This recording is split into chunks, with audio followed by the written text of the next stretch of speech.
आशा करता हूं आप सब बहुत अच्छे होंगे। मेरा नाम है सिद्धांत अग्निहोत्री। स्टडी ग्लोस पे आपका बहुत बहुत स्वागत है। पहले तो मैं आपको बता दूं कि आप देख सकते हो ना कि ये हादसा हुआ है। कल मुझे बहुत सारे मैसेज आए और उन्होंने यही बोला कि सर जो आंकड़ा है वो 500 प्लस है अनऑफिशियल, बट अभी आपको बता दूं कि ऑफिशियल आंकड़ा 288 है और 900 से ज़्यादा लोग इंजर्ड है। स्कूल में लाशें रखी गई हैं। भयानक दृश्य है, भयानक। हर तरफ लाशें ही लाशें। बहुत कुछ लोग बचे हैं ट्रेन में। एक ट्रेडर था जो सफ़र कर रहा था ट्रेन में S1 बोगी में। तो हुआ क्या कि उसके सामने एक पति पत्नी बैठे हुए थे, मतलब सब लोग। तो अब ये बता रहा है कि 130 किलोमीटर 100 किलोमीटर से ऊपर ट्रेन स्पीड पकड़ी। बहुत तेज स्पीड थी। तो सब खुश भी होते, भाई ट्रेन तेज चलती है, टाइम पे पहुंचेगी। तो उसने अपना फ़ोन निकाल लिया रिकॉर्डिंग करने का। जैसे ही उसने फ़ोन निकाला 6:55 पे एकदम से झटका आया। उसका फ़ोन गया चकनाचूर, लोग एक के ऊपर एक गिरे और उसका हाथ जो है वो लहूलुहान हो गया, विंडो के उसमें आ गया। और वो विंडो के बाहर, समझ रहे हो, सामने जो बैठे थे, पति मर गया, पत्नी बची। अब जब वो बाहर निकला तो उसने देखा हर तरफ लाशें ही लाशें। ज़रा इमेजिन करिए, ट्रैक पे लाशें बिछी हुई हैं। उसने अपने आप को संभालो, किसी तरीके से क्रॉल करके गया। ये उन चंद लोगों में से एक है जो बच गए। अभी तक का भारत का ये सबसे बड़ा रेल हादसा है।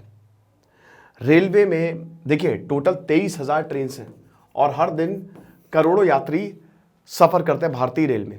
ठीक है, 4th लार्जेस्ट रेलवे सिस्टम है इंडिया का। लेकिन एक्चुअल में अगर प्रैक्टिकली देखा जाए तो भारत का रेलवे सिस्टम दुनिया का सबसे बड़ा है, अगर आप हर एक चीज में देख लें तो।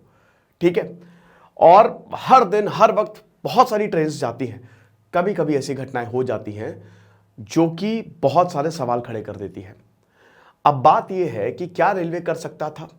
रेलवे ने नो डाउट बहुत सारे कदम लिए हैं, बहुत चीज़ें हो रही है, बट रेलवे के ज़्यादातर प्रोजेक्ट्स जो है वो डिलेड है। ये एक बहुत बड़ी दिक्कत है।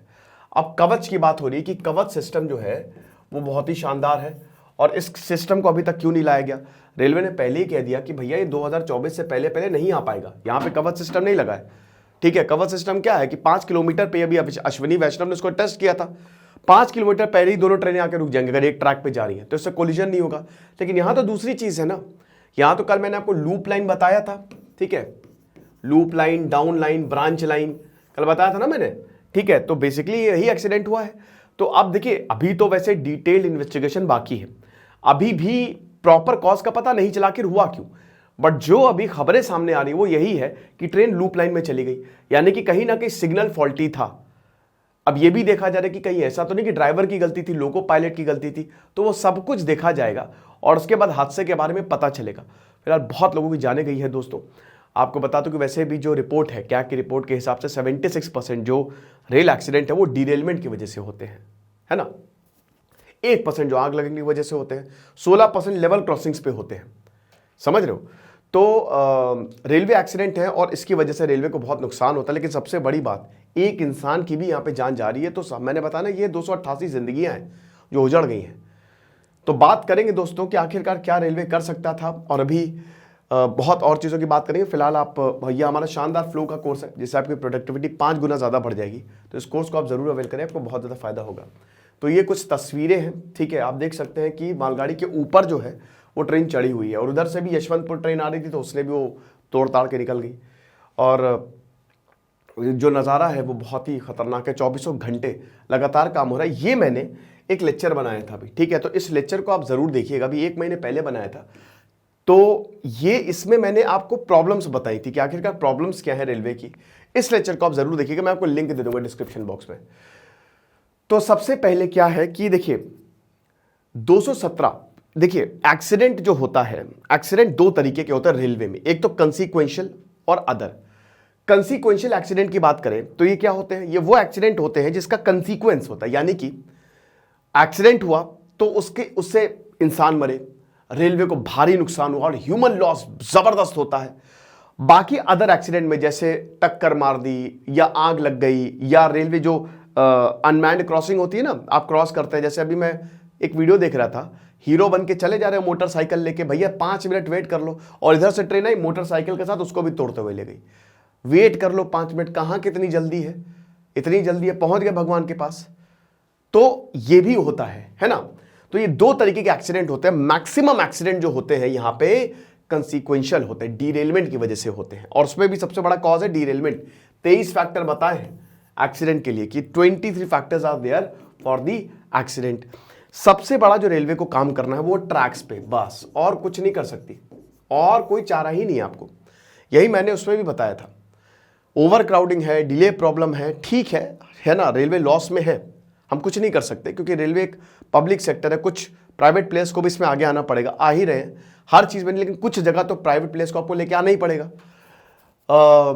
अब यहाँ पे क्या है कि जो ट्रैक्स हैं, प्रॉब्लम ये हुई है कि हमने ट्रैक्स पे ज़्यादा काम नहीं किया है ना, हमने ट्रैक्स पे ज़्यादा काम नहीं किया है।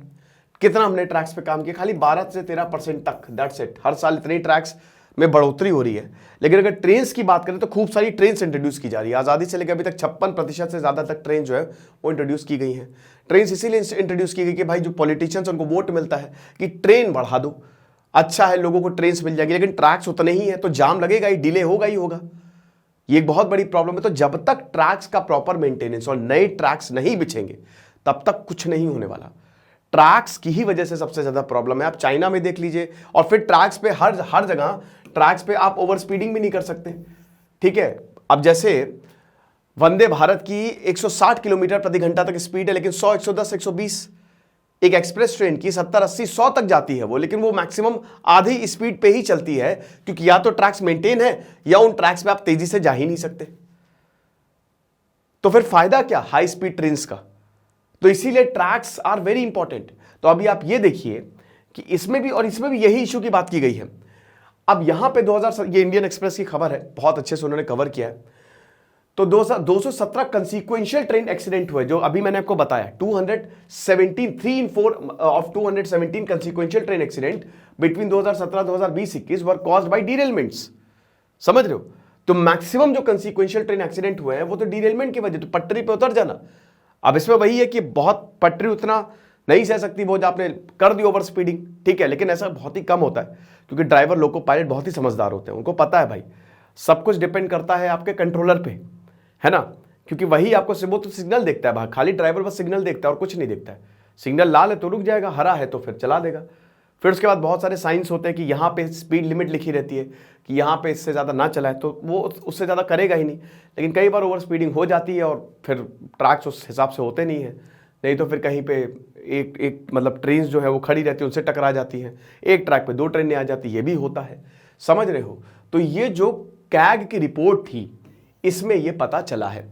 अब performance audit on derailment in Indian railways, इसको पार्लियामेंट में 2022 में रखा गया और ये बताती है कि वो कौन से फैक्टर है जो कि रिस्पॉन्सिबल है। और इसमें मैंने क्या बताया? Maintenance of tracks. 23 फैक्टर्स की बात की है, लेकिन यही इंपॉर्टेंट है, मेंटेनेंस ऑफ ट्रैक्स, और इस पे हमको काम करना जरूरी है ना। कवच सिस्टम इसमें काम ही नहीं करता भाई, यहां तो प्रॉब्लम ही दूसरी है ना भाई। कवच सिस्टम जब 2 ट्रेन एक ट्रैक पे है कि यहां तो ये लूप लाइन में ही चली गई और पटरी से उतर गई, तो वहां पे कवच सिस्टम कैसे काम कर सकता? अगर होता भी तो वो उसका क्या यूज होता? आप थोड़ा दिमाग लगा के बताइए, है ना। हाँ, इसमें यह जरूर होता कि नहीं हो सकता था, वैसे कुछ भी नहीं हो सकता था ये एक, लेकिन अब जैसे TPSW है, बट यहां पे भी भाई देखिए ओवर स्पीडिंग सेक्शन है, 2 डाउन लाइन है, मतलब जो ब्लॉक जो लाइन है, मतलब मेन लाइन है, ठीक है, 2 डाउन लाइन जो कि आपको सीधा चेन्नई से कनेक्ट करती है, और 2 लूप लाइन है। लूप लाइन वही बाईपास करके लूप से जुड़ जाए, ठीक है, वो वापस ऐसे आ जाए और फिर वो वापस मेन लाइन से जुड़ जाए, तो वहां पे ही दिक्कत हुई है। अभी तो फिलहाल यही बोला जा रहा है, मैं फिर से बता दे रहा हूं, अभी ये भी पक्का नहीं है, क्योंकि जब तक जांच नहीं होगी, हाई लेवल इंक्वायरी बैठा दी गई है, तो जब तक जांच नहीं होगी तब तक हमको एक्चुअल में नहीं पता चलेगा, बस मोस्ट प्रोबेबली यही हुआ होगा, है ना, ये चीज है। अब अलॉटमेंट ऑफ फंड्स की बात की गई है, पैसा आपको हर एक चीज के लिए चाहिए, तो या तो वो बहुत अच्छे से यूटिलाइज नहीं किया हुआ है, या फिर इतना है ही नहीं। हम सबको पता है रेलवे लॉस में है, आपको पता है ना कि रेलवे सबसे ज्यादा पैसा मालगाड़ियों से कमाती है, फ्री ट्रेन तो प्रॉफिट पे, लेकिन पैसेंजर ट्रेन लॉस में है। अब पैसेंजर ट्रेन इसलिए क्योंकि हम सोशलिस्ट मॉडल को फॉलो करते हैं।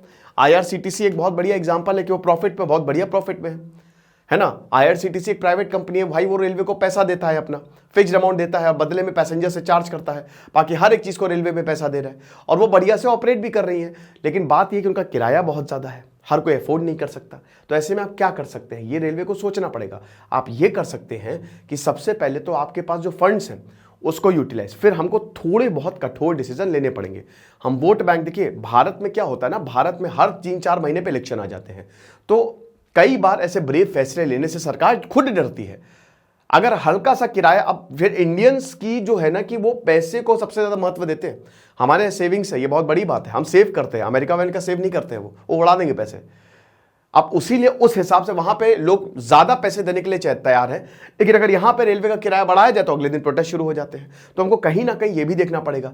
दूसरा पॉइंट ये कि चलो आपने किराया बढ़ा भी दिया, बट क्या वो फंड्स रेलवे की इंफ्रास्ट्रक्चर में जा रहे हैं, इंप्रूव करने में जा रहे हैं, ये भी देखना पड़ेगा। बहुत सारी ऐसी चीजें हैं जो यहां पे हमको ध्यान में रखनी पड़ेगी ताकि ऐसी घटनाएं दोबारा ना हो। तो जो 217 कंसीक्वेंशियल ट्रेन एक्सीडेंट हुए हैं, ठीक है, 2017 से 2020 में, ध्यान से देखिएगा, 163 ड्यू टू डिरेलमेंट्स, यानी कि 70% ऑफ डिरेलमेंट्स, पटरी से उतर गई है ट्रेन। 75% जो है, ठीक है, 75%। उसके बाद आग लगने की वजह से, that is 20 accident. Unmanned level crossing की वजह से 13 एक्सीडेंट, कोलिजन्स की वजह से 11 एक्सीडेंट्स, और मैन लेवल की वजह से 8 एक्सीडेंट, और मिसलेनियस की वजह से 2। ठीक है, तो ये एक्सीडेंट हुए हैं। रिपोर्ट रेलवे बोर्ड क्लासिफाई क्या 2 में करती है, जो कि मैंने आपको बताया। एक तो कंसीक्वेंशियल ट्रेन एक्सीडेंट, जो बहुत बड़े लेवल के एक्सीडेंट, जैसे कंसीक्वेंशियल, क्योंकि इसका कंसीक्वेंस हर किसी पे पड़ता है, और बाकी अदर एक्सीडेंट, समझ रहे हो, ठीक है ना। तो इसमें वही है कि अब इसमें loss of human life, human injury, loss of railway property, interruption to railway. भाई 50 से ज्यादा रेलवे जो है ना, कल ट्रेन डाइवर्ट हो गई हैं, कैंसल है, अब लोग फंसे हुए हैं वहां पे। सरकार ने, अब देखिए क्या होता है, एविएशन इंडस्ट्री जो है वो सरकार रेगुलेट नहीं करती है, वो तो प्राइवेट है, समझ रहे हो ना। इंडिगो एक आदमी चला रहा है, तो जाहिर सी बात है कि एविएशन इंडस्ट्री सरकार के रेगुलेशन में नहीं है, एयरपोर्ट सरकार के रेगुलेशन में है। तो सरकार ने साफ साफ निर्देश दिए हैं कि बेटा किराया मत बढ़ाना, पहले बता दे रहे, लोगों की मजबूरी का फायदा मत उठाना, किराया नहीं बढ़ेगा एरोप्लेन्स का। ये चीज है, ये सब आता है कंसीक्वेंशियल में, और बाकी जितने भी एक्सीडेंट है वो नॉन कंसीक्वेंशियल में, मतलब अदर एक्सीडेंट में आते हैं। तो अदर ट्रेन एक्सीडेंट में 1800 एक्सीडेंट हुए हैं, समझ रहे हो। तो 2017 से 2020 क्या, एक 217 कंसीक्वेंशियल, और बाकी 1800 एक्सीडेंट जो है वो अदर ट्रेन एक्सीडेंट में हुई है। एक्सीडेंट्स की इस घटनाएं घटी हैं दोस्तों, कम हुई है, ये बात आपको समझनी पड़ेगी। भले ही लालू प्रसाद यादव ये कह रहे हैं कि रेलवे को चौपट कर दिया, बट ऐसा नहीं है, ठीक है। एक्सीडेंट की घटनाएं कम हुई है, लेकिन अगर हो रही है तो ये भी फिर बड़ी चिंता की बात है ना, क्योंकि मैंने क्या बताया, यहां पे सिर्फ ये जिंदगी की बात है, नंबर्स की बात नहीं है। अब नंबर्स पे मत जाइए। तो जो डिरेलमेंट्स हैं, that account for 68%, 1229 derailment report से, यानी कि यहां पे भी पटरी पे उतरी है ट्रेनें। अब देखिए कंसीक्वेंशियल में, जैसा कि मैंने बताया, बहुत बड़े लेवल का एक्सीडेंट, पटरी से उतरी है लेकिन कुछ नुकसान नहीं हुआ, तो यानी कि अगेन पटरी से उतर रही है तो ट्रैक्स की प्रॉब्लम, मेंटेनेंस ऑफ ट्रैक्स, आप समझ ही सकते हो। 2017 कंसीक्वेंशियल और नॉन कंसीक्वेंशियल ट्रेन एक्सीडेंट 1800 प्लस 217 कितना हो गया, 1800 क्या है भैया, अदर ट्रेन एक्सीडेंट, इसमें भी डिरेलमेंट सबसे ज्यादा। 217 कौन सा हो गया, कंसीक्वेंशियल ट्रेन एक्सीडेंट। तो एक्सीडेंट ड्यू टू डिरेलमेंट कितने हैं, 18 प्लस 217 में 1392, यानी कि 70%, 10 में से 7 एक्सीडेंट जो है वो पटरी से ट्रेन उतर जाती है, इसलिए हो रहे हैं। Okay, maximum accident were reported in the category of derailment, the audit focus mainly on the accident due to derailment. तो इसी के लिए ही, इसी पे ऑडिट जो है वो पूरा फोकस करता है और बताता है कि हम क्या कर सकते हैं।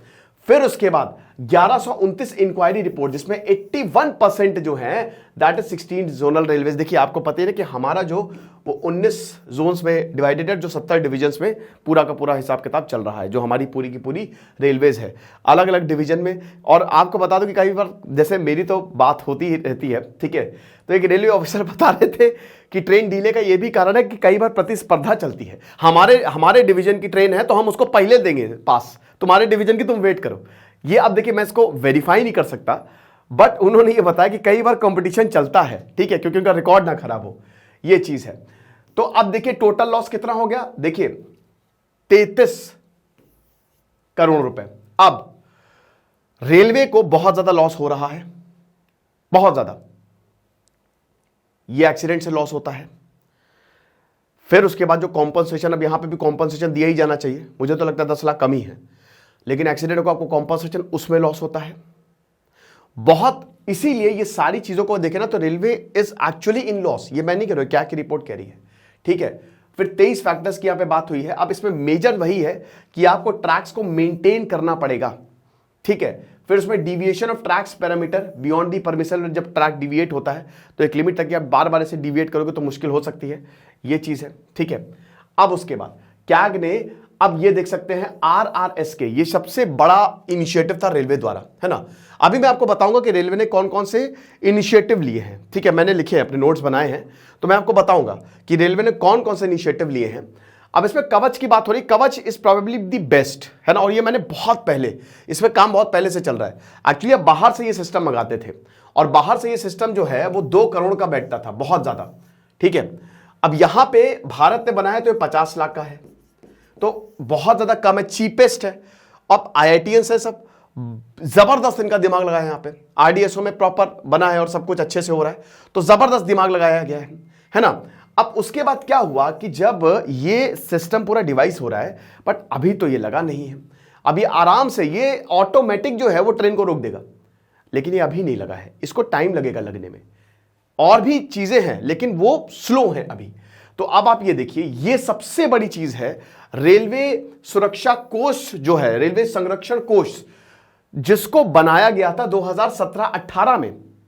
ध्यान से देखिएगा, अब इसको क्यों बनाया गया था कि रेलवे की सुरक्षा की जाए, ये जो आपने एक्सीडेंट देखे ना उसको रोका जाए किसी तरीके से। और जो पैसा है, आप पैसा जब आपके पास आएगा तो आप रेलवे में लगाओगे, आप मेंटेन करोगे, और रेलवे ने बहुत इंप्रूवमेंट दिखाई है, कुछ भी कहिए आप, मेरे हिसाब से तो, क्योंकि मैं तो रेलवे में बहुत ट्रैवल करता हूं, but that is not up to the mark, अभी भी बहुत लंबा सफर तय करना है। तो 20,000 करोड़ का आउटले था, है ना, 20,000 करोड़ का 5 साल का आउटले था, यानी कि 2017 से लेकर 2022 तक आपको 20,000 करोड़, वैसे तो लाख करोड़ का था ये, लेकिन अभी फिलहाल आपको 20,000 करोड़ जो है वो दिए जाएंगे, जिसमें ग्रॉस बजटरी सपोर्ट 15,000 करोड़ का था, ठीक है, यानी कि बजट से आपको 15,000 मिलेंगे, 15,000 करोड़ रुपए, और 5,000 करोड़ जो है वो रेलवे के इंटरनल रिसोर्सेस आएगा, यानी कि रेलवे को लगाना पड़ेगा, ठीक है। तो ग्रॉस बजटरी सपोर्ट, रिपोर्ट ने ये बोला कि 15,000 करोड़ तो कंट्रीब्यूट किया, लेकिन जो एक्चुअल जनरेशन इंटरनल रिसोर्सेस का है वो अभी तक पेंडिंग है, यानी कि रेलवे इतना दे ही नहीं पाया, यानी कि पैसा कम पड़ रहा है। तो ये जो शॉर्ट डिप्लॉयमेंट फंड हुआ है इंटरनल रिसोर्सेस से, जो कि लगभग 15,775 करोड़ है, यानी कि सिर्फ 775 करोड़ जो है वो इंटरनल रिसोर्सेस से आए, इसी वजह से ये दिक्कत हो रही है, और ऑब्जेक्टिव इंप्रूव नहीं, ऑब्जेक्टिव जो है वो नहीं हो पा रहे हैं, है ना। तो ये चीज है। रिपोर्ट ने ये भी बोला कि जो अलॉटमेंट ऑफ फंड्स है रिन्यूएबल वर्क्स के लिए, जो ट्रैक का रिन्यूअल है वो डिक्लाइन हुआ है 9,607 करोड़ से 7,417 करोड़, यानी कि सीधा 2,000 करोड़ कम हो गया है, यानी कि फंड्स कम हो रहे हैं ट्रैक्स की रिन्यूअल के लिए। The funds allocated to tracks renewal works were also not fully utilised. ये प्रॉब्लम है। लैप्सेबल और नॉन लैप्सेबल फंड्स होते हैं, आपको पता ही है ना। आपको एक चीज के लिए पैसे दिए, यूज करो तो ठीक है, बनाओ, सब वापस चला जाता है सरकारी खजाने में। तो प्रॉब्लम यहां पे आए, जो फंड है वो भी प्रॉपर यूज नहीं हो रहे हैं। Out of 1127 derailment during 2017, 289 were linked to track renewals. सब ट्रैक्स की ही वजह से है दोस्तों। तो जितना ज्यादा हम ट्रैक्स पे फोकस करेंगे उतना ही अच्छा होगा। मैं कुछ चीजें आपको बता देता हूं जो रेलवे अभी कर रहा है, ठीक है। देखिए, आई तो love my railways to be very frank, है ना, और मैं तो फिर से बता रहा हूं कि मैं तो रेलवे में बहुत ट्रैवल करता हूं। मैं कुछ चीजें बताना चाहता हूं, और इस पे जैसे यहां पे अभी BMBS, अब ये जो है bogie mounted air brake system, ये रेलवे लगाए हुए, ये ऑटोमेटेड ब्रेक सिस्टम है ना, एडवांस्ड ब्रेक सिस्टम है। फिर उसके बाद LHB कोचेस, अब धीमे धीमे जो है LHB कोचेस जो है ICF को रिप्लेस किया जा रहा है LHB से, है ना। अब LHB में AC बढ़िया होती है, सीट्स चौड़ी होती है, बढ़िया होती है, सीट्स ज्यादा होती हैं। अगर LHB कोचेस की बात करें, हाई स्पीड होता है, स्पीड हल्के होते हैं, बढ़िया, और बहुत तेजी से स्पीड, यानी कि हाई स्पीड ट्रैक पे यही LHB चलते हैं, और एक्सीडेंट प्रोन होते हैं। यानी कि जैसे आपने देखा कि पहले जो अगर ICF होते ना, यहां पर अगर ICF रेक्स होते तो बैंड बज जाती, घुस जाते तोड़ ताड़ के, कोई नहीं बचता। लेकिन LHB की वजह से कहीं ना कहीं कैजुअलिटी थोड़ी कम हुई है, ठीक है। ये ऊपर नहीं चढ़ते, मतलब आप घुसते नहीं है ये, ठीक है। तो इनकी जो बिल्ड क्वालिटी है वो ज्यादा स्ट्रांग होती है। तो अभी लेकिन इसको बनाने में अच्छा खासा खर्चा आता है। तो LHB जो है वो ICF को धीमे धीमे जो है वो रिप्लेस कर रहे हैं। फिर TPSW मैंने आपको बताया था, है ना, रेलवे प्रोटेक्शन सिस्टम। इसमें क्या है कि जैसे ट्रेन अगर ओवर स्पीड कर रही है, ठीक है, मान लीजिए कि कहीं पे स्पीड लिमिट 40 से 50 किलोमीटर प्रति घंटा है और रेलवे अगर 100 किलोमीटर प्रति घंटे से जा रही है तो आपने एक ट्रैक पे वो लगा देखा होगा, इस तरीके का जालीदार का एक इक्विपमेंट नहीं होता है, शायद देखा हो नहीं देखा हो, कभी क्रॉसिंग पे जाएगा तो ध्यान दीजिएगा। तो क्या, अच्छा एक और चीज है, लूप लाइन पे ना, लूप लाइन, कल मैं ये चीज बताता भूल गया था कि लूप लाइन पे ट्रेन स्लो होती है, क्योंकि स्टेशन में आपने अक्सर देखा होगा कि जैसे ही ट्रेन मेन लाइन को छोड़ती है वो लूप लाइन में एंटर करते तो लूप लाइन में ट्रेन स्लो हो जाती है। आप अक्सर देखते हो कि अभी तो बढ़िया चल रही है, लेकिन जैसे ही ये स्टेशन मर मर के चलने लगी है तो वो इसीलिए क्योंकि वहां पे स्पीड लिमिट होती है ना। तो टीपीएसडब्ल्यू क्या करता है कि अगर बहुत तेज स्पीड से ट्रेन जा रही है तो वो स्लो कर देगा अपने आप, ये ऑटोमेटेड होता है, सबसे बड़ी बात है। फिर कवच तो है ही है हमारा, कवच सिस्टम बहुत ही, और ये सब यही रेलवे संरक्षण कोष में आएगा, अगर पैसा आएगा तो सब कुछ बढ़िया होगा, ठीक है। फिर उसके बाद देखते हैं, फिर उसके बाद UTS ultimate tensile strength rails जो हैं, यानी कि जो रेलवेज हैं, जो बोगीज अभी जो नई बिल्ड क्वालिटी है बहुत ही जबरदस्त है, बहुत ही तगड़े तरीके से। फिर उसके बाद थिक वेब स्विचेज जो है वो भी बनाए जा रहे हैं। अल्ट्रासोनिक फ्लॉ डिटेक्शन यूएसएफडी जो है वो भी, कि मान लीजिए कि अगर कोई भी, इसमें क्या है कि अगर मान लीजिए कहीं पे रेलवे को ट्रैक है वो खराब है तो वो तुरंत पता चल जाएगा वहां पे। अभी तो सब, अभी काफी चीजें मैनुअल है, अभी इनफैक्ट सिग्नलिंग भी मैनुअल है कहीं ना कहीं, है ना, मतलब हर जगह नहीं है ऑटोमेटेड, लेकिन अभी सिग्नल को भी ऑटोमेटेड, सब ऑटोमेटेड चलेगा। ह्यूमन एरर कहीं ना कहीं हो जाती है लेकिन मशीन एरर नहीं करता है, ठीक है। तो ये चीज है, तो अगर कहीं पे भी रेलवे खराब है तो इसकी वजह से तुरंत यहां पे पता चल जाएगा कि हाँ भैया रेलवे में ये दिक्कत है, ठीक है। फिर इसके बाद इलेक्ट्रॉनिक इंटरलॉकिंग सिस्टम, ये पूरा का पूरा ऑटोमेटेड, ये भी अभी इन वर्क्स है ना। फिर टीपीएसडब्ल्यू जो मैंने आपको बता ही दिया है। फिर एडब्ल्यूएस ऑक्सिलरी वार्निंग सिस्टम, एक फॉग का करके भी आया है, ठीक है। उसमें क्या है कि एक वो भी डिवाइस है कि जैसे जब क्या होता है कि सर्दियों में ट्रेन लेट हो जाती है, कई बार सिग्नल्स नहीं दिखते तो ट्रेन को स्लो चलना पड़ता है। अब यहां पे अगर एक ट्रेन मान लीजिए कि सिग्नल दूर है तो यहां पे ये बता दिया जाएगा, ड्राइवर को अपने आप पता चल जाएगा कि वो सिग्नल कितनी दूर है और क्या लाल है कि ग्रीन है, ये भी पता चल जाएगा, ठीक है ना। फिर टीसीएएस है, तो ये सारे इनिशिएटिव हैं जो रेलवे ले रहा है, बट जब तक ट्रैक को इंप्रूव नहीं करेंगे तब तक कुछ वैसे भी होने वाला नहीं है। तो हम यही उम्मीद करेंगे कि रेलवे इस बात को सुने और जल्द से जल्द इस पे अमल करे। हमसे बोल सकते हैं, बाकी करना रेलवे है। मैं फिर से बोल रहा हूं, मेरा पर्सनल ये मानना है कि रेलवे बहुत अच्छा काम कर रही है, हम दोष तो बहुत दे ही सकते, लेकिन मत भूलिए कि इतने लोगों को, बहुत बड़ा नेटवर्क है और इतने लोगों को मैनेज करना और एफिशिएंटली मैनेज करना कोई मजाक नहीं है। तो फिलहाल हम यही प्रार्थना करेंगे कि जिन लोगों की जान गई, भगवान उनकी आत्मा को शांति दे, परिवार को ताकत दे। दिस इज सिद्धांत अग्निहोत्री साइनिंग ऑफ।